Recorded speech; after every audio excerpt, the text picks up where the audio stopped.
eminente senhor presidente desta egrégia turma, ministro Carlos Pires Brandão, eminentes ministros Og Fernandes, Rogério Schietti, Antônio Saldanha, Sebastião Reis Júnior, eminente subprocurador-geral da República, ilustres advogados presentes. Eminente relator, eu começo por justificar o fato de eu ter pedido para que Vossa Excelência lesse o relatório. Eu assumi esse processo há pouco tempo, assumi esse processo há aproximadamente 3 ou 4 meses, portanto, já assumi, quando estava em trânsito, esse recurso especial, e, ao ver da defesa técnica, há um óbice ao conhecimento do recurso do Ministério Público, eminente ministro. Esta Corte editou o verbete de súmula 579, a súmula que diz que, se houver... Basicamente, a súmula diz que, se houver embargos de declaração com efeitos infringentes, se houver acolhimento de embargos de declaração, é fundamental que haja reiteração do recurso especial. Eminente ministro Sebastião, o recurso especial foi ajuizado pelo Ministério Público do Estado da Bahia em 2021. Os embargos de declaração opostos pela defesa, pelo advogado que me antecedeu, foram julgados em 2023, e a estes embargos de declaração se deu provimento. Caberia ao Ministério Público, então, ter reiterado o recurso especial.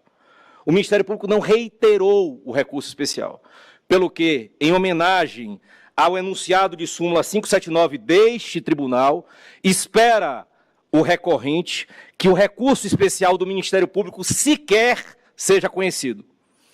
Eminente presidente, para a eventualidade de este recurso ser conhecido no particular, existe, eminente ministro relator, matéria de ordem pública que beneficia a defesa, que não pode passar despercebida neste momento. Devo dizer, eminente presidente, que as provas carreadas aos autos são prints de conversa, de tela, de Facebook, que não se fez acompanhar de nenhum outro laudo pericial. Aliás, foi feito um laudo pericial no computador do réu.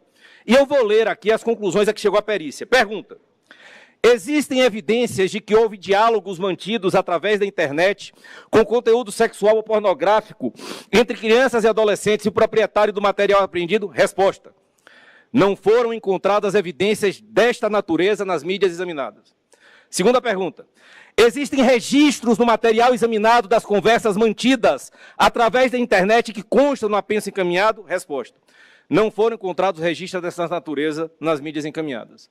Então, eminente presidente, a condenação de primeiro grau se louvou em prints de conversa de Facebook, sem qualquer laudo pericial que corroborasse, que confirmasse fiabilidade probatória àquelas fotos. Mas, eminente ministro relator, há uma outra matéria aqui de ordem pública que igualmente impede o conhecimento desse recurso especial. Nesse caso em particular, eminente ministro Sebastião, a Corte, o Tribunal de Justiça do Estado da Bahia, fez uma verdadeira reformácio in pejus indireta. E eu vou explicar a Vossas Excelências. Da sentença condenatória foram manejadas 2 apelações, tanto pela defesa quanto pelo Ministério Público. O capítulo da acusação, o capítulo da apelação movido pelo Ministério Público era que o Ministério Público pretendia afastar o crime continuado e aplicar as penas em concurso material. Foi o único capítulo de dosimetria ajuizado pelo MP. Não houve um segundo. Apenas e tão somente alterar o tipo de concurso de crimes. Sua Excelência, o desembargador no Tribunal de Justiça do Estado da Bahia, no entanto, ele provê o recurso do Ministério Público para afastar o crime continuado e aplicar o concurso material. Até aí não há reformácio in pejus, por motivos óbvios, mas ao redimensionar as penas de cada um dos fatos isoladamente, ele aumentou as penas. Chama a atenção, por exemplo, que a pena em primeira instância era de 1 ano, 4 meses e 15 dias, e em segundo grau, quem recorreu da dosimetria da pena foi somente a defesa. O Ministério Público recorreu somente para alterar o concurso de crimes. Em segundo grau, a pena foi majorada para 2 anos, 3 meses e 15 dias. Uma reformácio in pejus indireta e uma violação à coisa julgada que beneficia a defesa. Eminente ministro relator, eminente ministro presidente, obviamente não poderia deixar de ignorar a relevância deste julgamento, no que diz respeito ao artigo 218-A do Código Penal. O Ministério Público, o eminente presidente, narrou, e isso está descrito na denúncia, que as condutas foram todas praticadas, os fatos são, eminente ministro, de 2011. O Ministério Público narrou que todas as condutas, todas, foram praticadas por meio da Rede Mundial de Computadores, por meio da internet. O artigo 218-A, que o Ministério Público quer ver aplicado agora, diz o seguinte: praticar na presença de alguém menor de 14 anos ou induzi-lo a presenciar conjunção carnal ou outro ato libidinoso, a fim de satisfazer a lascívia própria ou de outrem. Não houve presença física, eminente ministro relator. O ministro Eros Roberto Grau, professor da USP, diz que atos que dependeriam de reserva de lei estão sendo substituídos por atos de reserva de jurisdição. O que o Ministério Público quer, eminentes ministros, com as devidas e necessárias licenças, não é, ao contrário do que está sustentado no recurso especial, fazer uma interpretação extensiva. Porque interpretação extensiva tem lugar quando existe uma norma de fechamento. O legislador faz uma graduação e, ao final, lança fórmulas do tipo, por qualquer outro meio, de qualquer outra forma, por qualquer outro motivo. Não existe isso no 218-A. O 218-A é um tipo fechado. E, mais do que isso, eminente ministro relator, basta correr os olhos no 218-C do mesmo artigo, que foi alterado em 2017. E o 218-C do mesmíssimo artigo, este sim, fala de internet. E aí surge a indagação. Se o legislador não colocou no 218-A que a conduta possa ser perpetrada por meio de internet, ele só colocou no C, no A ele não colocou. Esta Corte poderá dar provimento a esse recurso para violar a taxatividade, violar a legalidade estrita e praticamente construir uma norma incriminadora jurisprudencialmente? O tipo é de uma clareza solar. O tipo fala, na presença. Presença, por óbvio, é presença física. Eminente ministro Og Fernandes, todos os tipos penais alterados de 2009 para cá, seja o da Lei 12.737, que alterou os artigos 154A, 266, 298, a Lei 14.155 de 2021, que alterou o 171, parágrafo 2º-A, a Lei 14.811 de 2024, que alterou o 146A, a Lei 13.718, que alterou o 218C, diversas leis alteraram o Código Penal e a legislação extravagante para fazer nestes tipos inserir condutas praticadas por meio da Rede Mundial de Computadores. O 218-A permanece inalterado. Alguém até poderá dizer, eminente ministro Sebastião, há um hiato legislativo. Alguém poderá dizer, há um vácuo na lei. Alguém poderá dizer que há até uma proteção insuficiente de bens jurídicos. Mas não se permite corrigir a lei, eventual erro na lei, por meio da jurisprudência. Ora, se o legislador alterou o 217-C, ele poderia ter alterado o 217-A e não o fez.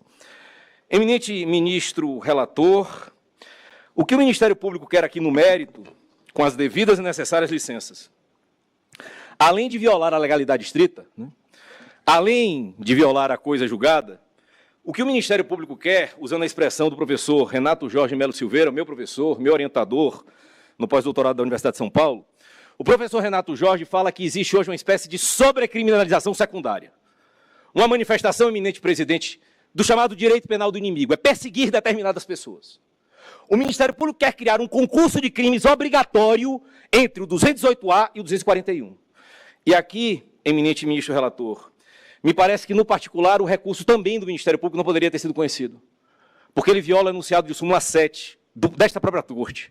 Não foi só o enunciado 579, o 7 também é violado. Por quê, eminente relator? Porque para saber se havia unidade ou pluralidade de desígnios, para saber se havia unidade ou pluralidade de condutas, para saber se havia unidade ou identidade de fatos, isso demanda revolvimento fático probatório. A matéria não é somente de direito, como quer fazer crer o Ministério Público. A matéria também é de fato. Eminente relator, eminente presidente, Carnelucci dizia, nas misérias do processo penal, que, por vezes, o operador do direito, eminente ministro, escolhe os crimes como se fosse uma dona de casa ou um dono de casa numa prateleira de supermercado. Ele sai escolhendo os crimes que ele vai aplicar ao Deus dará. E me lembro do poeta, quando ele diz, escrever é como catar feijões. Joga-se na água e vê o que é que vai boiar. O Ministério Público denuncia em 2 crimes como se houvesse um concurso de crimes obrigatório. Se o concurso de crimes obrigatório houvesse, isso seria bis in idem, porque em todos os casos que houvesse o 218, haveria o 241 do ECA. O Ministério Público, com essa interpretação, viola o princípio da especialidade, porque o 241 é especial em relação ao 218. O tipo específico afasta o tipo particular. Eminente ministro, o 241 do ECA contempla condutas praticadas por meio de rede mundial de computadores. O 218 não. O Ministério Público viola a especialidade, a unidade de conduta, a unidade de ação, a unidade de bem jurídico, viola o princípio da conjunção, porque o crime fim absorve o crime meio. E nem se pode dizer, eminente ministro relator, nem se poderia dizer que não se aplicaria a conjunção, nem se poderia dizer que não se aplicaria a conjunção porque o crime fim teria pena menor. Não se pode dizer isso com as devidas licenças.